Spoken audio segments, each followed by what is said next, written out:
तो आज की क्लास में हम लोग जो टॉपिक स्टार्ट करने जा रहे हैं बेसिकली वो पेरोल का टॉपिक है। ये टॉपिक जो है आप लोगों ने पहले लाइक एमए में एक दफा पढ़ा होगा। यहाँ पे करवाने का पर्पस ये है आपके पास, क्योंकि ये आपके पास जो टॉपिक है आपका एमए में भी एग्जामिन होता है और एफए में भी एग्जामिन होता है, तो ये आपके लिए एफए के लिए भी इक्वली इंपॉर्टेंट है क्योंकि इससे भी काफी क्वेश्चन आते हैं। ठीक है, और आपको आपकी एग्जाम के में भी इसके प्रैक्टिस क्वेश्चन नजर आएंगे। अच्छा, सबसे पहले आप देख लीजिए पेरोल का टॉपिक स्टार्ट करने से पहले आपको जो है पेरोल का मतलब पता आना चाहिए। पेरोल हम किसे कहते हैं, सही। तो बेसिकली आप देखोगे पेरोल हम किसे कहते हैं कि अगर आपका एक इदारा है, ठीक है, और आपके इदारे में लाइक नंबर ऑफ एम्प्लॉयज काफी ज्यादा है, लाइक अगर एक नॉर्मल इदारा हो लाइक जैसे नंबर लाइक 8 to 10 या 5 to 10 यानी इस तरह का छोटे लेवल का इदारा हो, ठीक है, तो उसमें आप देखो कि आपके जो एम्प्लॉयज उनकी जितना भी उनका हिसाब किताब हो गया, इनकी सैलरीज, उनके बोनस वगैरह, ये सब नॉर्मली एडमिन डिपार्टमेंट या कोई भी डिपार्टमेंट देख लेता है। ठीक है, लेकिन जैसे ही आपका इदारा जो है ग्रो करना स्टार्ट होता है, आपके जो नंबर ऑफ एम्प्लॉयज इंक्रीज होना स्टार्ट होते हैं, ठीक है, तो उनके जाहिर सी बात है इतने नंबर ऑफ एम्प्लॉयज आपके बढ़ रहे हैं तो उनकी सैलरीज वगैरह के इश्यूज भी बढ़ रहे हैं। ठीक है, तो फिर ऐसे में क्या करती है ऑर्गेनाइजेशन की वो सैलरीज वगैरह के मैटर्स को देखने के लिए अलग से एक डिपार्टमेंट बनाए जाते हैं। ठीक है, यानी अब जो सैलरीज वगैरह का काम होगा वो कोई अकाउंट डिपार्टमेंट, फाइनेंस डिपार्टमेंट या फिर एडमिन वाले नहीं देखेंगे, बल्कि उन्होंने क्या किया, एक सेपरेट एक डिपार्टमेंट बना दिया और उनको स्पेसिफिकली क्या काम अलॉट किया कि आपने जो है हमारे एम्प्लॉयज की सैलरीज वगैरह इन सब चीजों को मैनेज करना है। ठीक है, तो इस डिपार्टमेंट को हम क्या बोलेंगे, ऐसे डिपार्टमेंट को हम बोलेंगे पेरोल डिपार्टमेंट। सही है, यानी जहाँ पे क्या काम हो रहा है, जहाँ पे एम्प्लॉयज की सैलरीज वगैरह से रिलेटेड सारा काम देखा जा रहा है, वो कौन सा डिपार्टमेंट है, वो पेरोल डिपार्टमेंट है। ठीक है, अच्छा, अब आपने जो है ना कुछ टर्म सुनी होंगी। ये सबसे पहले आप देखिए टर्म है आपके पास ग्रॉस पे, कि ग्रॉस पे क्या होती है आपके पास, यानी आपने लाइक आपने जब लेबर का टॉपिक पढ़ा होगा मन में, तो आपने उसमें कुछ टर्म्स पढ़ी थी, ग्रॉस पे कैलकुलेट करें, नेट पे कैलकुलेट करें, ये सब चीजें।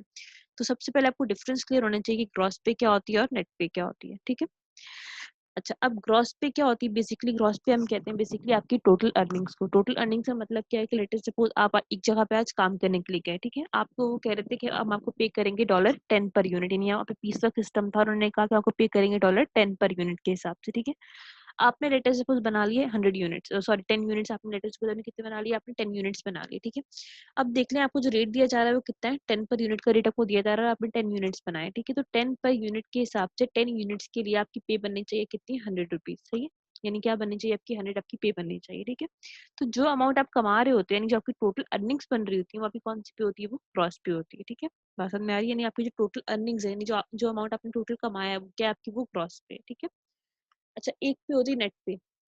अब ग्रॉस पे और नेट पे में क्या डिफरेंस है, बेसिकली आप देखो कि लाइक अगर देखो कि आज मैंने ₹100 कमाए, ठीक है, तो वो मैंने अमाउंट जो टोटल कमाया है, मेरी टोटल अर्निंग्स 100 है। लेकिन अब जरूरी नहीं कि अगर मैंने 100 कमाया तो मैं 100 ही घर लेके जाऊँ, यानी कि अगर मैं 100 कमा रही हूँ तो मेरी वो 100 जो है वो अमाउंट जरूरी नहीं कि वही अमाउंट हो जो मैं अपने ऊपर स्पेंड कर सकती हूँ, यानी जो मैं अपने साथ लेके जा सकती हूँ। क्योंकि आप देखो कि बेसिकली लाइक यूके वगैरह में, लेकिन आपकी जो स्टडीज है यूके बेस है, तो वहाँ पे होता है क्या कि अगर आपने एक बंदे ने ₹100 कमाए तो वो पूरे 100 घर लेके नहीं जाता, उसको उसमें से कुछ अमाउंट डिडक्ट करवाने पड़ते हैं, कुछ कटौतीज करवानी पड़ती है, और जो फाइनल अमाउंट होता है वो उसको दिया जाता है। ठीक है, यानी पाकिस्तान में तो इवन पॉसिबल है कि अगर एक बंदा जो है वो 10,000 कमा रहा है तो वो 10,000 ही घर लेके चला जाए। सही है, लेकिन वहां पे लास्ट में कुछ डिडक्शंस करवानी होती हैं आपको। ठीक है, तभी आपके पास ग्रॉस पे और नेट पे में डिफरेंस अराइज होता है।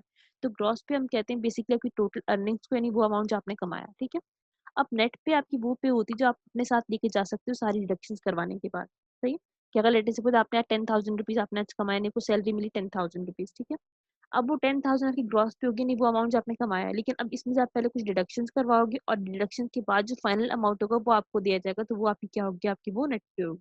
सही है, अब डिडक्शन आप क्या करवाते हो कि लाइक आप टैक्स देते हो, डिफरेंट आपकी पेंशन स्कीम है, इस तरह के डिफरेंट पर्पजेस के लिए आप डिडक्शन करवाते हो, और जो फाइनल नेट अमाउंट होता है वो आपको दिया जाता है एज योर नेट पे। ठीक है, तो ग्रॉस पे और नेट पे में डिफरेंस क्या है, ग्रॉस पे हम कहेंगे आपकी टोटल अर्निंग्स को, यानी कि आपकी टोटल कमाई को। ठीक है, यानी ये वो अमाउंट है जो रिडक्शन से पहले होता है, यानी इसमें जब रिडक्शन नहीं हुई, रिडक्शन होनी बाकी है। ठीक है, और नेट पे आपकी वो अर्निंग्स है, वो अमाउंट है जो आपको दिया जाएगा आफ्टर डिडक्शन। ठीक है, जब सारी डिडक्शन हो जाएंगे तो जो नेट या फाइनल अमाउंट आप अपने साथ लिखते होगे वो कौन सा अमाउंट है, वो नेट पे आप। ठीक है, अब ग्रॉस पे से लेके नेट पे तक यानी क्या क्या रिडक्शन आप करवाते हो। ठीक है, यानी ग्रॉस पे और नेट में जो डिफरेंस होता है वो रिडक्शंस की वजह से होता है, कटौती जो आप करवाते हो उसकी वजह से होता है, किन किन तरह के रिडक्शंस आप फेस कर रहे होते हो। ठीक है, तो रिडक्शंस आपके पास दो तरह की होती हैं, एक होती है स्टैट्यूटरी रिडक्शंस और एक होती है नॉन स्टैट्यूटरी रिडक्शंस। ठीक है, यानी आपको अपनी अर्निंग्स में से दो तरह की रिडक्शंस करवानी होती हैं, एक होती है स्टैट्यूटरी और एक होती है नॉन स्टैट्यूटरी। ठीक है, जस्ट स्टैट्यूटरी रिडक्शंस कौन सी होती हैं, अगर कोई आइडिया हो आप लोगों को, तो स्टैट्यूट कहते हैं लॉ को। ठीक है, तो स्टैट्यूटरी का मतलब है वो रिडक्शन जो आपने बाय लॉ करवानी है, सही। यानी वो रिडक्शन जो आपने क्या करवानी है, आपने बाय लॉ करवानी। बाय लॉ करवाने का मतलब ये हुआ कि इसमें आपके पास कोई ऑप्शन, कोई चॉइस नहीं है कि आप चाहो तो कराओ, नहीं तो नहीं कराओ, नहीं। आपके पास कोई ऑप्शन, कोई चॉइस नहीं है, आपको ये करवानी ही करवानी है हर हाल में। यानी कि आपसे पूछा नहीं जा रहा, आपसे आपके पास ऑप्शन नहीं है कि आप चाह रहे हो कि रिडक्शन हो या ना हो, नहीं, आपके पास कोई ऑप्शन नहीं है, आपको ये रिडक्शन तो हर हाल में ही करवानी है। और अगर आपने ये रिडक्शन नहीं करवाई, यानी अगर आपने टैक्स पे यानी आपने कोई भी रिडक्शन वगैरह नहीं करवाई, तो उसके लिए आपके अगेंस्ट एक्शन भी हो सकता है, क्योंकि ये आपके ऊपर क्या ऑब्लिगेशन, यानी कि ये बाय लॉ आपके ऊपर मस्ट है कि ये रिडक्शन तो करवानी ही करवानी है आपने, ठीक है।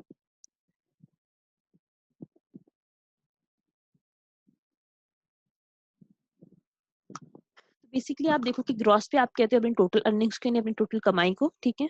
नेट पे आप कहते हो वो अमाउंट जो आप अपने साथ लेके जा सकते हैं, कि वो अमाउंट जो आपके पास सारी डिडक्शन करवाने के बाद आता है। डिडक्शंस क्या होते हैं? डिडक्शन हम कहते हैं वो अमाउंट, यानी वो कटौती जो आप अपनी सैलरी में से करवाओगे और उसके बाद आपको फाइनल अमाउंट रिसीव होगा, ठीक है।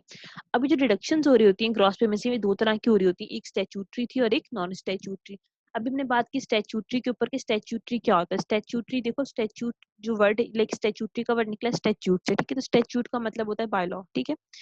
अब स्टैट्यूटरी डिडक्शंस का मतलब क्या हुआ कि ये आपके ऊपर बाय लॉ करवाना मस्ट है, कि आपने लास्ट में अपनी ग्रॉस पे में से करवानी है, इसके लिए आपके ऊपर कोई चॉइस नहीं है, ठीक है। अच्छा, अब अगर मैं स्टैट्यूटरी में बोल रही हूँ कि ये आपके ऊपर बाय लॉ करवाना मस्ट है कि आपने करवानी, तो इट मींस नॉन स्टैट्यूटरी आपके ऊपर क्या होंगी, ये बाय लॉ नहीं होंगी, ये कौन सी है, ये वॉलेंट्री है, ठीक है। यानी नॉन स्टैट्यूटरी डिडक्शन ये कौन सी डिडक्शन है, ये वॉलेंट्री डिडक्शन है। वॉलेंट्री का मतलब ये होता है कि अगर कोई चाहे तो करवाए, नहीं चाहे तो नहीं करवाए, नहीं, अगर कोई नहीं करवाएगा तो उसके खिलाफ कोई लीगल एक्शन नहीं हो सकता, ठीक है। लेकिन अगर स्टैट्यूटरी डिडक्शन कोई बंदा नहीं करवाएगा तो उसके खिलाफ लीगल एक्शन भी हो सकता है, ठीक है। अच्छा, अब स्टैट्यूटरी डिडक्शन में कौन सी डिडक्शन आती है और नॉन स्टैट्यूटरी में कौन सी आती है? तो स्टैट्यूटरी जो बाय लॉ है आपके पास, तो वो दो है आपके पास, ठीक है। एक आपके पास इनकम टैक्स, सही है।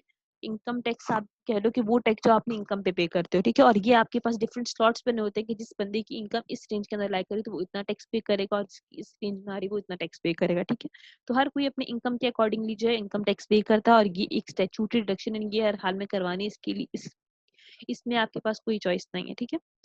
तो पहली तो आपके पास हो गई इनकम टैक्स। अब सेकंड है आपके पास सोशल सिक्योरिटी बेनिफिट कंट्रीब्यूशन या नेशनल इंश्योरेंस कंट्रीब्यूशन, दोनों एक ही चीज के नाम है, सही है। यानी कि सोशल सिक्योरिटी बेनिफिट कंट्रीब्यूशन बोल लो या फिर नेशनल इंश्योरेंस कंट्रीब्यूशन बोल लो, दोनों सेम ही चीज है।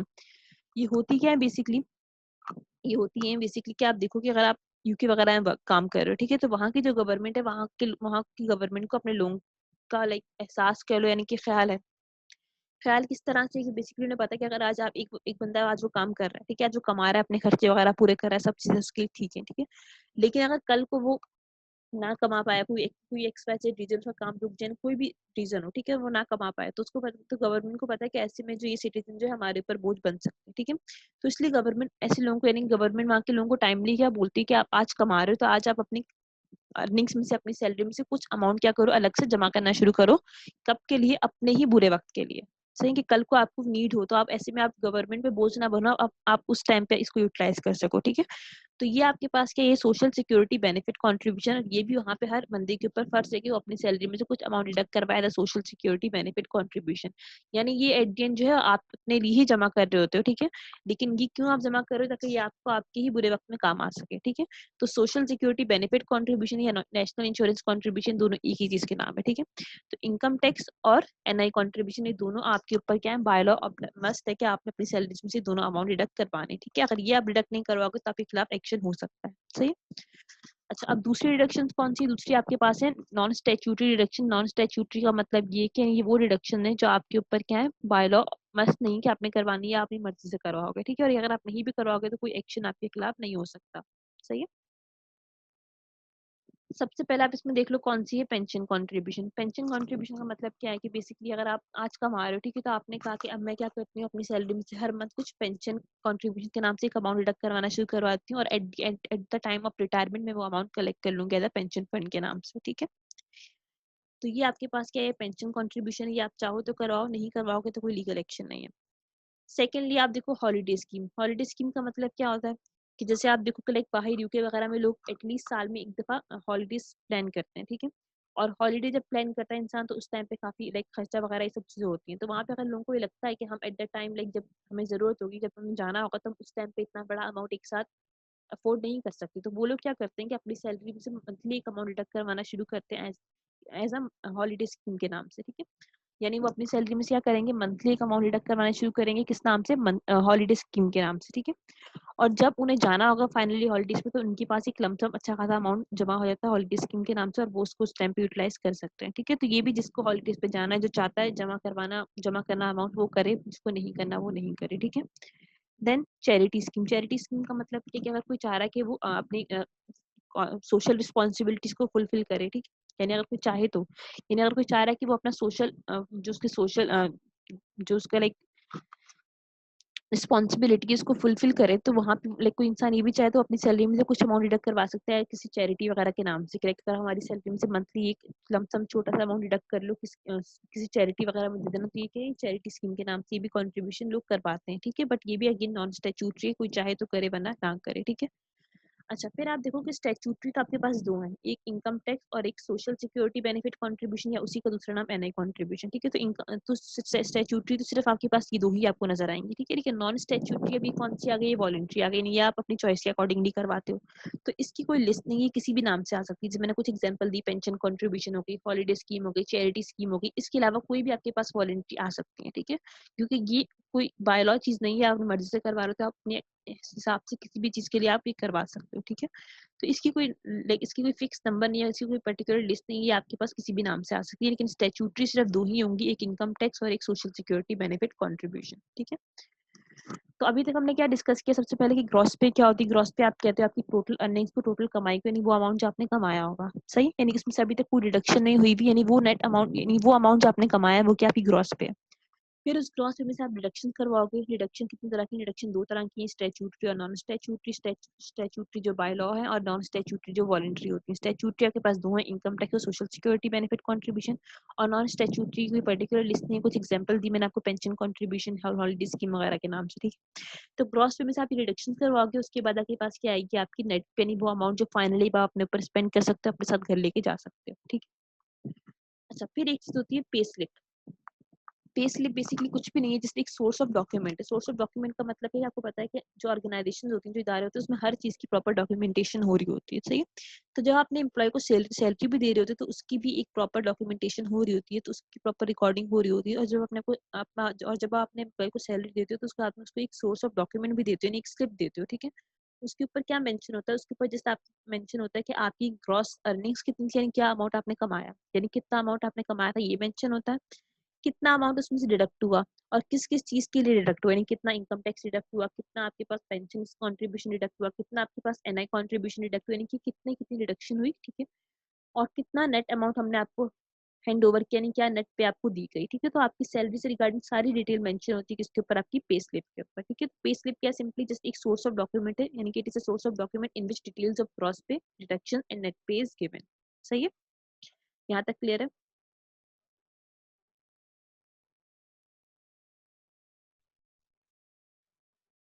ठीक है। अच्छा, अब देखें कि आपसे एग्जाम में क्या चीज़ एग्जामिन कर सकते हैं इस टॉपिक में से। एक तो पहले आपसे बोला है कि सब डेफिनेशन वगैरह एग्जामिन कर सकते हैं, ग्रॉस पे क्या होती है, नेट पे क्या होती है, ये सब चीज़ों की डिफरेंस पूछ सकते हैं, या कोई एग्जांपल देके पूछ लेंगे कि ये आपके पास स्टैट्यूटरी डिडक्शन में आ रही है, नॉन स्टैट्यूटरी में आ रही है, ये सब चीज़ें पूछ सकते हैं, ठीक है। इसके अलावा कैलकुलेशन में वो क्या क्या पूछ सकते हैं आपसे, कैलकुलेशन में वो जो है आपसे पूछ लेंगे कि आप नेट पे कैलकुलेट करके बताओ कि नेट पे कैसे कैलकुलेट होगी, सही है? क्या वो पूछ लेंगे आपसे कि एम्प्लॉयर का एक्सपेंस कैलकुलेट करके बताओ, ठीक है। तो सबसे पहले आप देखो, अगर आपसे पूछ रहे हैं कि नेट पे कैसे कैलकुलेट होगी, तो नेट पे आपको पता है जस्ट सिंपली आपके पास क्या है, ग्रॉस पे से लेके नेट पे तक का सफर, सही है। यानी कि ग्रॉस पे से आप स्टार्ट करोगे, और इसमें से आपको क्या करनी होगी, सारी डिडक्शन लेस करनी होंगी। यानी आप कैसे कैलकुलेट करोगे अपने नेट पे, कि स्टार्ट करोगे आप ग्रॉस पे से, यानी वो अमाउंट जो आपने जो आपने कमाया था, यानी कि जो अर्निंग्स थी वो आपकी क्या है, वो ग्रॉस पे है, सही।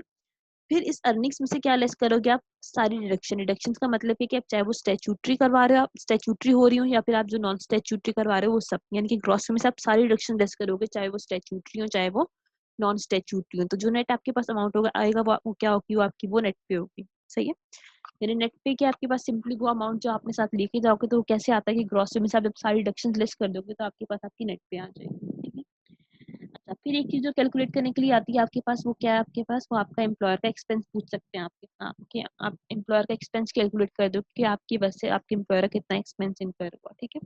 तो एम्प्लॉयर का एक्सपेंस क्या होता है कि देखो आपके एम्प्लॉयर जो आपको सैलरी दे रहे होते हैं, यानी कि एक एम्प्लॉयर जब भी एक एम्प्लॉय हायर करेगा तो उस एम्प्लॉय को जब भी सैलरी देगा तो वो जो सैलरी है वो आपके एम्प्लॉय के नहीं, आपके लिए तो आपकी अर्निंग्स आपकी कमाई है, लेकिन आपके एम्प्लॉयर के लिए अल्टीमेटली क्या है, वो उसका एक्सपेंस होगा। ठीक है, तो वो आपसे जो है आप कह सकते हैं कि आप एम्प्लॉयर का एक्सपेंस कैलकुलेट करके बताओ, एम्प्लॉयर का या कंपनी या ऑर्गेनाइजेशन का एक्सपेंस, क्योंकि जो एम्प्लॉयर का एक्सपेंस है वो ऑर्गेनाइजेशन का एक्सपेंस है। ठीक है, तो वो आपसे कह सकते हैं कि आप एम्प्लॉयर का या फिर ऑर्गेनाइजेशन का एक्सपेंस कैलकुलेट करो जो आपकी वजह से आपके एम्प्लॉयर का इनकर हुआ। ठीक है, तो आप एम्प्लॉयर का एक्सपेंस कैसे कैलकुलेट करोगे कि सबसे पहले आप रखोगे ग्रॉस पे, यानी आप किससे स्टार्ट करोगे, आप स्टार्ट करोगे ग्रॉस पे से। अच्छा, अब यहाँ पे हमने नेट पे क्यों नहीं रखी, हमने ग्रॉस पे क्यों रखी है, क्योंकि आप देखो कि आपको जो आपका एम्प्लॉयर दे रहा होता है वो ग्रॉस पे ही दे रहा होता है। सही है, आप जो इनकम टैक्स डिडक्ट करवा रहे हो या जो आप एनआई कॉन्ट्रीब्यूशन डिडक्ट करवा रहे हो आप अपने लिए करवा रहे हो। सही है, लेकिन आपका एम्प्लॉयर जो आपको दे रहा है वो तो ग्रॉस पे ही दे रहा है। ठीक है, तो इसलिए आपके एम्प्लॉयर का जो एक्सपेंस होगा वो ग्रॉस पे ही होगा। ठीक है, क्योंकि नेट पे तक जो रिडक्शन हुई है वो आपने अपने लिए करवाई। ठीक है, तो एम्प्लॉयर का एक्सपेंस है वो क्या है, एम्प्लॉयर के लिए तो ग्रॉस पे ही उसका एक्सपेंस होगा। ठीक है, तो एम्प्लॉयर का एक्सपेंस जब आप कैलकुलेट करोगे सबसे पहले आप स्टार्ट करोगे किससे, ग्रॉस पे से। ठीक है, अच्छा, ग्रॉस पे में आप क्या ऐड करोगे, इसके बाद एक चीज होती है एम्प्लॉयर पेंशन और सोशल सिक्योरिटी कंट्रीब्यूशन। यानी देखो आपने ऊपर देखा कि आप जब एक एम्प्लॉय खुद कंट्रीब्यूट करता है अपने पेंशन स्कीम में या अपने सोशल सिक्योरिटी कंट्रीब्यूशन में। ठीक है, लेकिन कभी कभी क्या होता है कि आपका एम्प्लॉयर भी आपके इन फंड्स में कंट्रीब्यूट कर देता है। नहीं, कभी कभी क्या होता है कि आपका एम्प्लॉयर भी अपने एम्प्लॉय के कभी पेंशन फंड में या कभी जो है like social security benefit contribution में कंट्रीब्यूट कर देता है। क्यों कंट्रीब्यूट करता है, अपने एम्प्लॉयज को मोटिवेट करने के लिए। सही है, यानी जो की एम्प्लॉयज होते हैं किसी भी इदारे के, तो उसको नॉर्मली मोटिवेट करने के लिए डिफरेंट जो है लाइक इंसेंटिव्स दिए जाते हैं ताकि वो मोटिवेट रहें। ठीक है, और अब काम अच्छे से करते रहें या फिर वो रिटेन रखने के लिए उन लोगों को।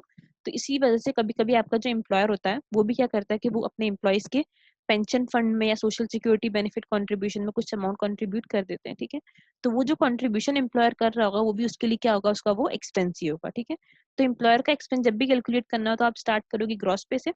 उसमें आप क्या ऐड करोगे कि एम्प्लॉयर ने अगर कोई कंट्रीब्यूशन किया आपके पेंशन फंड में या सोशल सिक्योरिटी बेनिफिट कंट्रीब्यूशन में, तो ये उसमें ऐड हो जाएगी ग्रॉस में, और आपके पास क्या आ जाएगा, आपके एम्प्लॉयर का टोटल एक्सपेंस आ जाएगा जो आपकी वजह से उसका इनकर हुआ। ठीक है, तो ये दो कैलकुलेशन आपसे पूछने के लिए आ सकती है, यानी एग्जाम में एग्जामिन हो सकती है, और इसके अलावा कुछ थ्योरी थी भी एग्जामिन हो सकती है।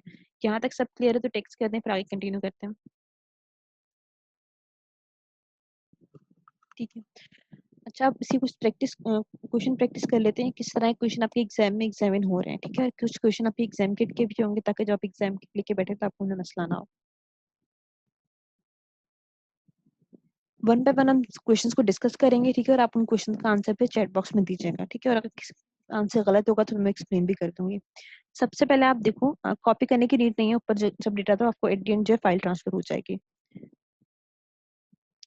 सबसे पहले आप देखिए क्वेश्चन वन है आपके पास, इसमें कह रहे हैं the following information for wages and salaries has been taken from the accounts of Roman. ठीक है, कि आपके पास कुछ वेजेस एंड सैलरी की डिटेल गिवन है, किसकी, रोमन की गिवन है। ठीक है, सबसे पहले आप देखो कह रहे हैं कि वेजेस एंड सैलरीज यानी ग्रॉस वेजेस एंड सैलरीज कितनी है, 65,708। Income tax 15,770। ठीक है, एम्प्लॉयर्स पेंशन कंट्रीब्यूशन यानी वो कंट्रीब्यूशन जो एम्प्लॉयर ने की है पेंशन फंड में कितनी है, 5,257। ठीक है, एम्प्लॉय पेंशन कंट्रीब्यूशन यानी वो कंट्रीब्यूशन जो एम्प्लॉय ने अपने पेंशन फंड में की होगी वो कितनी है, 3942। अब कह रहे हैं देयर आर नो स्टैट्यूटरी और non statutory deduction other than the above, यानी ऊपर जो डिडक्शन आपको मेंशन है इसके अलावा और कोई स्टैट्यूटरी और नॉन स्टैट्यूटरी डिडक्शन नहीं हुई। ठीक है, पूछ रहे हैं कि what is the Roman total wages and salaries expense, के रोमन का total wages and salaries expense बताएं। तो रोमन यहाँ पे क्या है, आपके पास रोमन आपका एम्प्लॉयर है, तो आपसे पूछना ये चाह रहे हैं कि रोमन का total wages and salaries expense कितना इनकर हुआ होगा। ठीक है, तो ये आपके सामने ऊपर फॉर्मूला मेंशन है, एक दफा ट्राई करें और आंसर इसका बताएं चैट बॉक्स में, मैं भी इसका करेक्ट आंसर एक्सप्लेन करती हूँ।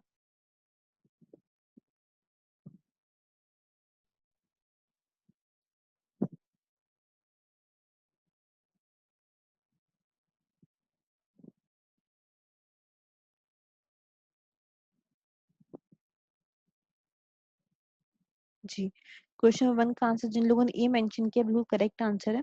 क्वेश्चन नंबर वन में देख रहे हैं जैसे आपसे पूछ रहे हैं कि अपने एम्प्लॉयर का एक्सपेंस बता दें। ठीक है, तो एम्प्लॉयर का एक्सपेंस आपको बताना है तो सिंपली आपको पता है कि एम्प्लॉयर का एक्सपेंस कैसे आएगा कि आप पहले लोगे ग्रॉस पे। ठीक है, यानी किससे स्टार्ट करेंगे, हम स्टार्ट करेंगे ग्रॉस पे से, क्योंकि आपकी वजह से आपके एम्प्लॉयर को जो एक्सपेंस हो रहा था वो ग्रॉस पे हो रही थी, नेट पे नहीं हो रही होती। ठीक है, क्योंकि ग्रॉस पे से लेके नेट पे तक जो रिडक्शन आप करवा रहे होते हो वो आप अपने लिए करवा रहे होते हो।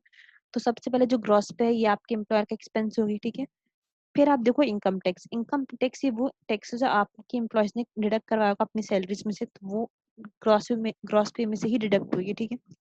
देन एम्प्लॉयर पेंशन कंट्रीब्यूशन, वो कंट्रीब्यूशन जो एम्प्लॉयर ने की है अपने एम्प्लॉय की पेंशन फंड्स में, ठीक है, तो ये भी आपके एम्प्लॉयर का क्या होगा, उसका एक्सपेंस होगा, ठीक है। देन एम्प्लॉय पेंशन कंट्रीब्यूशन, ये ऑलरेडी आप ग्रॉस में से करवा चुके हो, तो ये आपके एम्प्लॉयर के लिए अलग से एक्सपेंस नहीं होगा, ठीक है। तो आपके एम्प्लॉयर का जो नेट एक्सपेंस है वो कितना होगा, 65708 प्लस 5257 यानी कि 70,965, तो उसका करेक्ट आंसर होगा ए, ठीक है।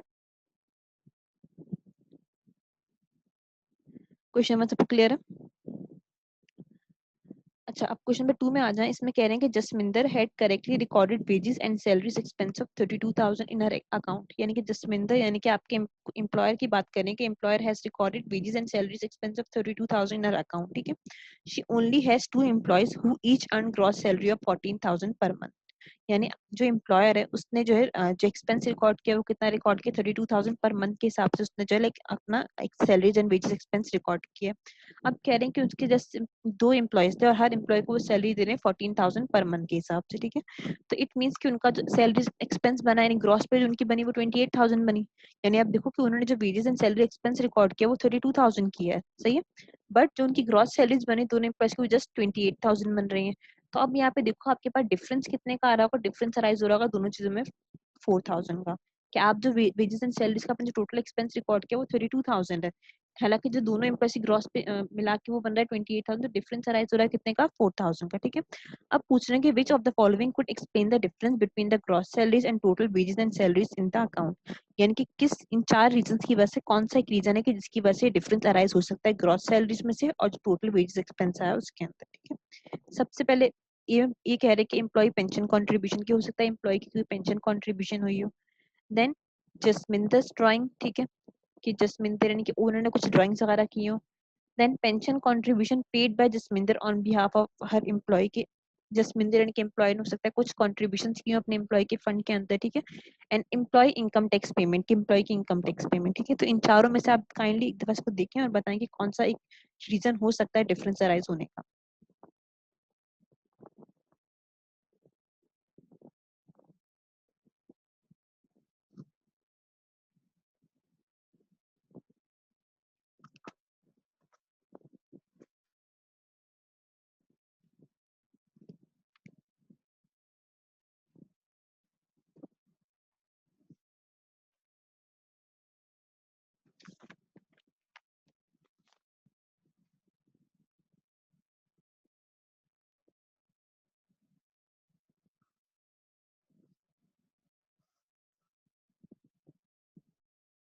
तो आप लोगों ने आंसर किया, तो इसमें से जो है ऐसा करेक्ट आंसर आपके पास ऑप्शन सी है, मतलब आंसर क्या है, इसका आंसर सी है। कई लोगों ने ये आंसर किया था, कई लोगों ने डी, इसका आंसर सी है, किसका सी है, सी है, सॉरी देखना। कि आपसे ये कह रहे हैं कि आपका जो total wages and salary expense इनका वो 32,000 है, जबकि जो दोनों एम्प्लॉयज की जो ग्रॉस पे बन रही है वो 28,000 बन रही है। तो डिफरेंस ही किस वजह से अराइज हो सकता है, तो डिफरेंस में आप देखो सबसे पहले बोल रहे हैं कि employee pension contribution. Employee pension contribution का मतलब ये कि वो कॉन्ट्रीब्यूशन जो एम्प्लॉय ने खुद की होगी, जिसने अपनी सैलरी से करवाई होगी, यानी ये एम्प्लॉय ने खुद करवाई होगी अपनी ग्रॉस पे से, ठीक है। तो आप देखो कि आपने एक दो अपने एम्प्लॉय ग्रॉस पे कर दी, आपके लिए वो आपका एक्सपेंस हो गया। अब उसमें से वो चाहे जो मर्जी डिडक्शन करवाएं, आपको उससे लेना देना नहीं है, क्योंकि डिफरेंस है, इस वजह से अराइज नहीं हो सकता। देन आप देखो जसमिंदर ड्राइंग, जसमिंदर यानी कि ओनर की ड्राइंग, तो ओनर की ड्राइंग का इससे कोई लेना देना नहीं है आपके वेजेस एंड सैलरी एक्सपेंस के साथ। Then pension contribution paid by Jasminder on behalf of her employee, आपकी एम्प्लॉयर ने कुछ कंट्रीब्यूशन की पेंशन फंड के अंदर अपने एम्प्लॉयज के, यानी आपकी आपने क्या किया कि आपने अपने एम्प्लॉयज की पेंशन फंड में कुछ कंट्रीब्यूट किया अमाउंट, ठीक है। तो ये आपने जो किया ये आपने ग्रॉस पे से हटकर किया, ठीक है। तो ये एक पर्टिकुलर रीजन हो सकता है कि आपकी वेजेस एक्सपेंस जो टोटल 32,000 के नजर आ रहे हैं ग्रॉस पे सिर्फ 28,000 का, तो हो सकता है जो 4,000 का अमाउंट है ये आपने उनकी पेंशन फंड में कंट्रीब्यूट कर दिया, तो इस चीज का आंसर क्या होगा, इसका आंसर आपके पास सी है, ठीक है। और D employee employee pension contribution paid by, sorry D क्या है, एम्प्लॉय इनकम टैक्स पेमेंट। तो employee income tax payment again वो अपनी ग्रॉस में से कर रहे हैं, तो अगेन ये भी आपके लिए आपका अलग से एक्सपेंस नहीं होगा, ठीक है। तो इसलिए टू का आंसर सी था। अब क्वेश्चन नंबर 3 देख लें। इसमें कह रहे हैं कि during the year ended 30 November x Varsha under gross salary of 27,000, she paid 10% and her employer paid 5% of her gross salary into a pension fund. What amount will her employer record as the total wages and salaries expense for Varsha for the year ended 30th November 2008? कह रहे हैं कि like आपके पास आपकी एक employ है वर्षा, ठीक है, उनकी ग्रॉस सैलरी 27,000 है। अब जो है शी पे 10% हर शी पे 10% कि वो 10% और उनका एम्प्लॉयर 5% ऑफ ग्रॉस सैलरी से पे करते हैं, उनके पेंशन फंड में पे करते हैं। तो आपसे ये पूछ रहे हैं कि इनकी वजह से आपके एम्प्लॉयर के लिए आपको क्या एक्सपेंस इनकर होगा, ठीक है। यानी ये आपसे ये पूछना चाह रहे सिंपली कि आपकी इस एम्प्लॉय की वजह से आपके एम्प्लॉयर का क्या एक्सपेंस इनकर हुआ होगा, ठीक है। इनके एम्प्लॉयर का एक्सपेंस सिंपली कैलकुलेट करके बता दें।